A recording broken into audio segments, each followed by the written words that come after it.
everyone. My name is Radhika Tosniwal and along with me is Mahima Tulsian from ASC Group. This pandemic has hit every sector in some or the other way and has left various questions which are unanswered, such as what is the impact of COVID-19 on the economy and how far the impact will last? What are the sectors that have been majorly impacted due to COVID-19 and what are the steps taken so far? How revenue have been hit by this pandemic? So in this video, we will be updating you with the pros and cons of pandemic on IBC 2016. This video will also contain the latest amendments enacted by IBBI and a gist of suggestions and way forward from ASC Insolvency vertical. Now let us discuss what is Insolvency and Bankruptcy Code and why it was introduced. So I believe many of you must be knowing that what is IBC. But to brief you with, I would like to tell you that the Insolvency and Bankruptcy Code is a bankruptcy law in India. But this was consolidated as Insolvency and Bankruptcy to create a single law. Now this code was introduced in 2016. So this law was necessitated due to the huge pile up of non-performing assets and delay in debt resolution. So the IBC focuses on debtor in possession to creditor in control. So in the absence of insolvency law, what used to happen was that if a company defaults at paying its creditor, the creditor used to go to the route of liquidation. They take the company to liquidation, but now as this act has been introduced, the company is more focused on resolution in spite of liquidation. So this helps the company from being affected from unnecessary destruction. Thus, IBC helped to ensure revival before liquidation, reducing the load of NPAs on banks, and an easy exit route for corporates. I would also like to apprise you with a few objectives of IBC. The first order objective is resolution. The second order objective is maximization of value of assets. The third order objective is promoting entrepreneurship, availability of credit, and balancing the interest. So this process is a one-stop solution for resolving insolvencies. Also, it aims to protect the interest of small investors and makes the process less cumbersome. So there were many laws, and I would like to let you know about the earlier laws and the new law of insolvency. So to take up this, I would request Radhika to let you know the comparison between IBC laws and other laws. Definitely, in 2016, the highly anticipated Insolvency and Bankruptcy Code 2016 was enacted by the Indian Parliament to bring a uniformity in the various scattered bankruptcy laws. So, the major comparison of IBC with other laws is that it amends 11 other laws, including Companies Act 2013, DRT Act 1993, and SURFACI Act 2002. So, the new code promises a better and a painless procedure for restructuring and reorganization of the firm's debt. IBC also focuses on speeding up the liquidation of a failing business and also focuses on the efficient recovery of creditors' investment. Now, I would like to tell you some of the main purposes of IBC. Number one, resolving and reorganizing the insolvency entities like partnership firms, individuals, and corporate firms. Second, resolving the entities in a time-bound manner. Third, maximizing the availability of credit in the Indian market. And last but not the least, balancing the interest of stakeholders. Now, I would like to bring your attention towards the number of IBC cases that have been adjudicated by the adjudicating authority by March 2020. There are approximately 3,700 corporate debtors that have entered the process of IBC by March 2020. Out of them, 1,135 cases have completed the process of yielding resolution or ending up with the order of liquidation. 312 processes have been closed on appeal or review or settled. 157 cases have been withdrawn. Another 467 firms have been ordered for voluntary liquidation. the process of resolution is adjudicated by the National Company Law Tribunal, which is known as adjudicating authority. The courts approve initiating of the CIRP process by appointing the insolvency professional and giving a nod to the final decision of creditors. The Insolvency and Bankruptcy Code regulates insolvency professionals, insolvency professional entities, information utilities set up under the code. Moving forward are the major amendments enacted by IBBI due to this pandemic, which shall be taken up by Mahima. During this pandemic, several amendments were introduced. I will take up the amendments one by one. So the first amendment is Section 4 of IBC 2016. So earlier, for filing any case with the NCLT, the minimum amount of default required was rupees 1 lakh. But now the limit has been extended to rupees 1 crore. To sum up, it is like कि पहले 1 lakh की minimum default limit was required. कभी भी कोई case file करना है NCLT के साथ तो 1 लाख की लिमिट होनी चाहिए, 1 लाख का डिफॉल्ट होना चाहिए. But now the default limit has been increased to 1 crore. So it is like 1 lakh to 1 crore. The second amendment is Regulation 40C of IBBI CIRP regulations and 47A of IBBI liquidation regulations. जैसे कि we have told you earlier also that this is a time-bound process. So time-bound means that there must be some time for completion of a certain process. So CIRP has to be completed within 330 days and liquidation has to be completed within 1 year, that is 12 months. So अभी क्या हुआ that because lockdown था, सारी चीजें still हो गई, so it was like कि lockdown का period जो inactivity period है that will be excluded from the total time period of 330 days and 1 year.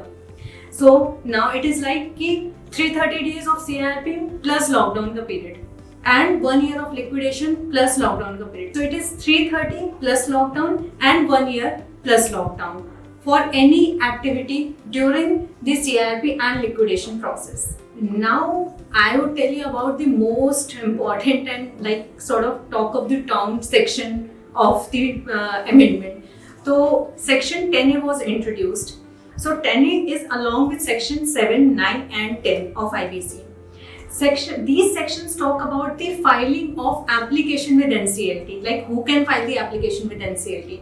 Say that in section 7 financial creditors can go with the NCLT, in section 9 an operation creditor can go with the NCLT, and in section 10 the corporate debtor itself can file an application for their resolution. So what happened was that section 10A was introduced, which says that the application cannot be filed if it is for the default arising on or after March 25th, 2020 for a period of next 6 months, which cannot be exceeded for more than 1 year. So basically it is like कि मतलब people used to think कि they cannot file the application at all, मतलब fresh filing होगी ही नहीं, but it was not so. Only the time period suspended or only the filing suspended was for the default arising on or after March 25th, that is the lockdown period. And on 25th September 2020, the central government has already extended this period for another 3 months, that is till December 2020. Now the another amendment is section 66. So abhi I have told you about section 10A which was introduced. Now what happened is that if I am telling you that no application can be filed under section 10A for a default, then do you think that for that particular default we can track the corporate debtor or the directors in any future? No, it is not so. So section 66 is for fraudulent transactions done by the directors. So what happens is कि कोई case CIRP में आया and उसके बाद resolution professional जो होता है उसने एक TRA ट्रांजैक्शन रिकॉर्ड एनालिसिस और फॉरेंसिक ऑडिट करवाया उस कंपनी पे. सो हो सकता है उसमें कुछ ट्रांजैक्शंस ट्रेस हों जो उस टाइम पीरियड की हों जो लॉकडाउन का टाइम पीरियड है, that is from March 25th, 2020 till December, or if it at all exceeds for another 3 months or 4 months. So obviously if say for example I would say कि फरवरी 2021 में एक CRP accept होती है and उस company के लिए directors ने एक फ्रॉड किया हुआ है which pertains to April 2020. So whenever उसकी CRP स्टार्ट्स होती है और अगर उसका रेजोल्यूशन प्रोफेशनल फॉरेंसिक करवाता है या TRA करवाता है and he comes to know that in April 2020 such kind of fraud was occurred, still he cannot file the application of such fraud with the NCLT. Now Radhika will be updating you with the other amendments introduced during this pandemic. The major amendments have already been taken up. However, I'll also bring your attention towards few more amendments that are enacted by IBBI, like Regulation 4A, which is the choice of authorized representative, which earlier stated that the IP had the prerogative to choose 3 insolvency professionals, out of which the IP who received the maximum votes in that particular class of creditors was appointed. But now the scenario has totally changed with respect to choice of authorized representative in a particular class of creditors. For representation of creditors in a class, the interim resolution professional shall identify 3 insolvency professionals who have their addresses as registered with the board in the state or the union territory which has the highest number of creditors in the class. Another amendment which is brought in under Regulation 39 of CRP regulation, which earlier stated that the committee had the prerogative of examining the feasibility and viability of only one resolution plan that had to be put for voting. But now the scenario has changed. The committee has to examine the feasibility and viability of all the resolution plans, and all the resolution plans have to be put to vote simultaneously. Now we shall discuss the most important topic of the video, and that is the impact of COVID-19 on the economy with respect to Insolvency and Bankruptcy Code 2016. The Government of India on 24th March 2020 directed a complete lockdown in the country. In view of the government circular and including mandatory quarantines, travel restrictions of the laborers and movement of laborers from one place to another place, and due to fear related to coronavirus, the projects of various companies were mandatorily stopped. Now, the most important question is, what will be the effect of COVID-19 lockdown in the Indian economy? Will the Indian economy face recession, and what sectors will be impacted the most? Now, if we talk about the sectorial impact, the sector which contributes significant to our GDP, the 4th largest sector of our economy, that is FMCG sector. The second sector which is very badly hit is the automobile and spare sector. Now, if we talk about the pharma sector, the demand in this sector was definitely high. Not only sanitizers and masks, but the demand for medicines, drugs was very high. The IBC Amendments 2020 does not absolve the company for COVID-19 default. Such default remains a default under all purposes under the code, except for the purpose of initiating the corporate insolvency resolution process of the company. The amendment clarifies that an application can be filed for initiating of corporate insolvency resolution process for before the adjudicating authority for defaults committed before 25th March 2020. It does not suspend the applications already filed before the adjudicating authority for initiation of corporate insolvency resolution process and pending for admission, and also the ongoing insolvency proceedings, resolution and liquidation, including the voluntary liquidation. Nor does it suspend any initiation of CIRP against the personal guarantors. What characterizes COVID-19 as compared to any other rare event is the degree of uncertainty surrounding it, making it difficult to figure out the duration of the suspension. The initial period for suspension was for 6 months, which includes all 3 lockdowns, and further it was extended to further 3 months, and it may be extended to further 1 year. Now, moving forward, Mahima will also highlight with everyone few more points on impact on economy with respect to Insolvency and Bankruptcy Code 2016 due to COVID-19. So you must be thinking that why this limit of 1 lakh was increased to 1 crore.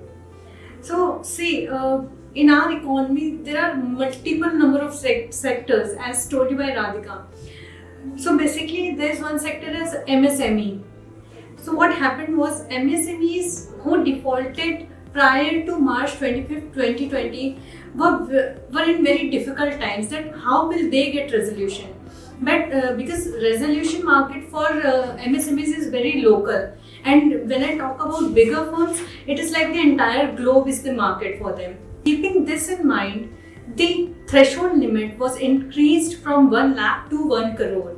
See, now there are different industries, so one must recoup their losses in 1 year, or other may recoup their losses in multiple years. So there would be injustice that if we will say that the company who is recouping their losses and will drag them to insolvency, then that would be a real injustice to that companies. This will frustrate the objective of the amendment. There is a misgiving in some circles that suspension of the code is a setback to insolvency reforms. As mentioned by Radhika, only a tiny part of the code has been suspended, and that too for a shorter period of time.